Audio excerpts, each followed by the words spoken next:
Subscribe कीजिए हमारे channel को और बेल आइकन को दबाइए हमारी लेटेस्ट वीडियो सबसे पहले देखने के लिए। गर्ग गुरु ब्राह्मण परिवार में जन्मे बागेश्वर धाम सरकार के पंडित श्री धीरेन्द्र कृष्ण शास्त्री गर्ग समाज का मान सम्मान। हिस्ट्री ऑफ बागेश्वर धाम सरकार। आज इस वीडियो में हम आपको मध्य प्रदेश के एक प्रसिद्ध तीर्थ स्थान के बारे में जानकारी देने जा रहे हैं।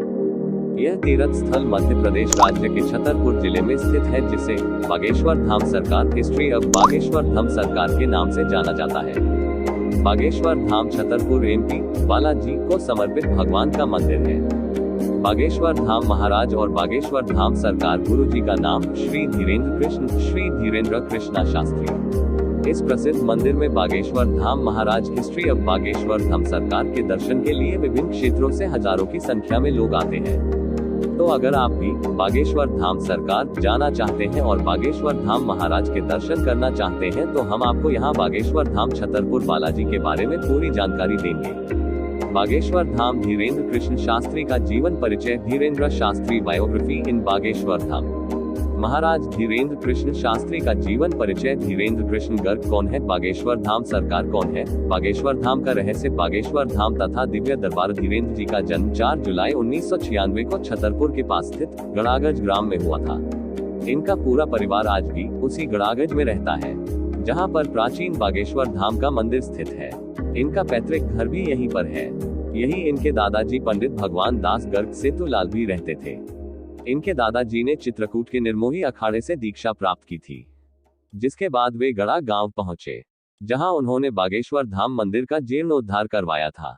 यहीं पर धीरेन्द्र कृष्ण गर्ग के दादाजी भी दरबार लगाया करते थे। उन्होंने आश्रम संन्यास आश्रम ग्रहण कर लिया था। धीरेन्द्र महाराज के गड़ागज वाले पैतृक घर में माता पिता व उनका एक छोटा भाई भी रहता है। इनके पिताजी का नाम रामकृपाल गर्ग था, जो नशे की आदी थे, जिस कारण वह ज्यादा कुछ करते नहीं थे। इनकी माताजी का नाम सरोज गर्ग है। धीरेन्द्र के छोटे भाई शालिग्राम गर्ग जी महाराज हैं। वह भी बालाजी बागेश्वर धाम को समर्पित हैं। धीरेन्द्र के पिताजी की कुछ न करने के कारण परिवार की आर्थिक स्थिति बहुत खराब थी। 3 दिन तक खाने का अभाव रहता था। जैसे तैसे गृहस्थी चला करती थी। रहने के लिए एक छोटा सा कच्चा मकान था, जो बरसात के दिनों में टपका करता था। इसे हनुमान जी का आशीर्वाद कहिए या फिर किस्मत का खेल। इतनी कम उम्र में धीरेन्द्र महाराज शानदार मुकाम और प्रसिद्धि हासिल की है। बागेश्वर धाम धीरेन्द्र कृष्ण शास्त्री की शिक्षा। Bageshwar Dham education of Dhirendra Krishna Shastri. धीरेन्द्र कृष्ण ने अपनी प्रारंभिक शिक्षा गांव के ही सरकारी स्कूल से प्राप्त की। उन्होंने 8वीं तक की शिक्षा अपने गांव में ही ग्रहण की, जिसके बाद आगे की पढ़ाई के लिए उन्हें 5 किलोमीटर दूर गंज के स्कूल में जाना होता था। आर्थिक अभाव के कारण 5 किलोमीटर का सफर प्रतिदिन पैदल ही तय किया करते थे। यहाँ से उन्होंने 12वीं तक की पढ़ाई की। इसके बाद आगे की पढ़ाई के लिए उन्होंने कला संकाय से स्नातक में दाखिला लिया, लेकिन आर्थिक अभाव और धर्म में भक्ति और आस्था के कारण उन्होंने बीच में ही पढ़ाई छोड़ दी। धीरेन्द्र अपने परिवार के सबसे बड़े लड़के हैं, जिस कारण परिवार का भरण पोषण भी इन्हीं को करना होता था, जिसके चलते यह लोगों के घर में जा जाकर दान दक्षिणा मांगा करते थे। साथ ही कथा व पूजा करके घर का भरण पोषण करते थे। बागेश्वर धाम धीरेन्द्र कृष्ण शास्त्री के परम मित्र। Bageshwar Dham close friends of Dhirendra Krishna Shastri. Bageshwar Sarkar Dhirendra Krishna के परम मित्र शेख मुबारक जी है, जिन्होंने उनके आड़े समय में साथ दिया। उनकी यह मित्रता आज भी कायम है, जिसकी चर्चा आज भी बागेश्वर सरकार के विभिन्न मंचों से सुनने को मिलती है। उनकी मुलाकात भी एक दिलचस्प घटना के कारण हुई। डॉक्टर शून्य शेख मुबारक अक्सर निजी काम के सिलसिले में छतरपुर से जाया करते थे। तभी गड़ागज में उनकी मुलाकात धीरेन्द्र कृष्ण गर्ग से हुई, जो उनसे उम्र में काफी छोटे थे। इन दोनों के बीच अपने अपने धर्मों को लेकर चर्चा हो रही थी, जिसमें शेख मुबारक जी ने सनातन धर्म को लेकर कुछ ऐसी टिप्पणी की, जिसके जवाब में धीरेन्द्र जी ने उनके भ्रम को शांत किया। इसके बाद वे अक्सर बागेश्वर धाम सुंदरकांड का पाठ सुनने आया करते थे, जिसके परिणाम स्वरूप उनके जीवन में कुछ चमत्कार हो गए। शुरुआती दिनों में पंडित धीरेन्द्र कृष्ण गर्ग की आर्थिक स्थिति बहुत अच्छी नहीं थी। तभी धीरेन्द्र कृष्ण की बहन के विवाह में शेख मुबारक ने उनकी आर्थिक मदद की, साथ ही विवाह के सभी कार्य संपन्न करवाए। बागेश्वर धाम धीरेन्द्र कृष्ण गर्ग को ज्ञान की प्राप्ति। Bageshwar Dham how Dhirendra Krishna Shastri got knowledge. Dhirendra Krishna Garg का जन्म शुक्ल वंश के गर्ग गुरु ब्राह्मण परिवार में हुआ। जहां शुरू से ही कर्मकांड होता रहता था। इनके दादाजी एक प्रभावशाली संत थे, जिसके कारण धीरेंद्र को बचपन से ही गुरु कृपा मिली। इनके दादाजी बागेश्वर धाम में ही रहते थे। उसी गांव में इनका जन्म हुआ, जिस कारण पूरा परिवार प्रतिदिन बागेश्वर धाम जाया करता था। यहीं पर इनके दादाजी के गुरु सन्यासी बाबा की भी समाधि है। सन्यासी बाबा भी इनके ही वंश से संबंधित हैं, जिन्होंने 320 वर्ष पहले समाधि ले ली थी। धीरेंद्र व उनके दादाजी के साधना गुरु सन्यासी बाबा ही हैं। धीरेंद्र के दादाजी भी बागेश्वर धाम में दरबार लगाते थे। 11 वर्ष की अवस्था में धीरेंद्र ने भी अपने दादाजी के दरबार में अर्जी लगाई। उन्होंने घर के अभावग्रस्त जीवन से छुटकारा पाने के लिए आशीर्वाद मांगा। तब इनके दादाजी ने धीरेंद्र को अपना शिष्य बना लिया। फिर बागेश्वर धाम की सेवा करने का संकल्प दिलाया।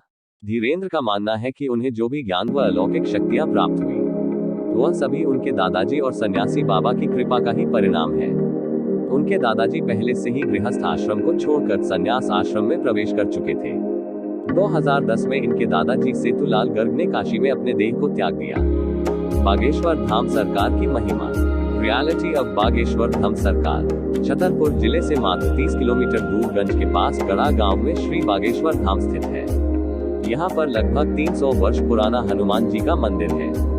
यहाँ की महिमा यह है कि जो भी श्रद्धालु सच्ची भक्ति भावना से अपनी समस्याओं को लेकर आता है, श्री राम जी की कृपा से हनुमान जी उसकी सभी मनोकामना को पूरा करते हैं, उनके सारे कष्ट को हर लेते हैं। इस मंदिर के पुजारी व प्रमुख श्री धीरेंद्र कृष्ण शास्त्री को हनुमान जी की विशेष कृपा और सिद्धियां प्राप्त है।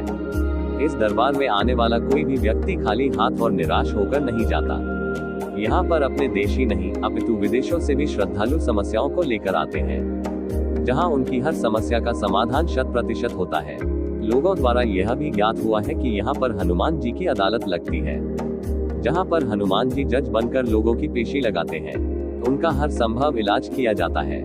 यहाँ पर कैंसर जैसी बीमारियों के साथ भूत प्रेत व ऊपरी बाधाओं के मरीजों के ठीक होने का दावा किया जाता है। बागेश्वर धाम की खासियत यह है कि यहाँ पर श्रद्धालुओं को अर्जी लगानी होती है। उनकी अर्जी स्वीकार होने पर बागेश्वर सरकार अर्थात धीरेंद्र कृष्ण शास्त्री जी बिना उनसे बात किए उनकी समस्याओं को धाम के पर्चे पर उल्लेखित कर देते हैं। इसके पश्चात उस व्यक्ति से उसकी समस्याओं की जानकारी ली जाती है। उसके द्वारा बताई गई सभी समस्याएं पहले से ही पर्चे पर 100% अंकित होती है। इस बात की पड़ताल बड़े बड़े मीडिया चैनल व धर्म को न मानने वालों ने की, लेकिन अंत में उन्हें भी बागेश्वर धाम में होने वाले चमत्कारों के आगे नतमस्तक होना पड़ा। बागेश्वर धाम में होने वाले चमत्कारों को लेकर धीरेंद्र कृष्ण शास्त्री का कहना है कि उस दिव्य आत्मा से जुड़ने के लिए ध्यान विधि योग का प्रयोग करते हैं, जिसे त्राटक भी कहा जाता है। साथ ही उन पर गुरु कृपा भी है, जिसके कारण उनके मन में एक ऊर्जा का संचार व अनुभव हो जाता है, जिसके माध्यम से वह सामने वाले व्यक्ति, यहाँ तक कि उनसे हजारों किलोमीटर दूर बैठे व्यक्ति की समस्याओं को भी जान लेते हैं, जिसमें उस व्यक्ति की समस्याओं के अतिरिक्त पारिवारिक जानकारी, उसका नाम व पता सभी कुछ पहले ही बता दिया जाता है। साथ ही उसका उपचार भी हो जाता है। बागेश्वर धाम में अर्जी लगाने का तरीका। हाउ टू अप्लाई अर्जी इन बागेश्वर धाम। बागेश्वर धाम पहुंचने पर श्रद्धालुओं को रजिस्ट्रेशन करवाना होता है, फिर यहीं से टोकन मिलता है। टोकन मिलने के बाद कुछ जानकारी देनी होती है, जिसमें श्रद्धालु का नाम, स्थान व मोबाइल नंबर होता है। रजिस्ट्रेशन करवाने के बाद फरियादी को बालाजी अर्थात हनुमान जी व महादेव शिव को अर्जी लगानी होती है। मंदिर परिसर में हजारों की संख्या में लाल व काले रंग की पोटली बंधी दिखती है। फरियादी को भी एक लाल रंग के कपड़े में नारियल बांधकर मन में अपनी समस्या को दोहराते हुए इस पोटली अर्थात अर्जी को बांधना होता। आप देख रही हो गर्ग समाज का YouTube चैनल गर्ग युवा नवजागरण संगठन। वीडियो अच्छा लगे तो चैनल को सब्सक्राइब करें। Subscribe to notifications. गर्ग युवा नवजागरण संगठन के YouTube चैनल को सब्सक्राइब जरूर करें और शेयर करें। धन्यवाद। सोशल मीडिया वीडियो के बारे में जानकारी दे रहे मनीष परिहार लोहार की। अपने YouTube चैनल को सब्सक्राइब करें और शेयर करें। धन्यवाद। गर्ग युवा नवजागरण संगठन, एक कदम समाज की ओर।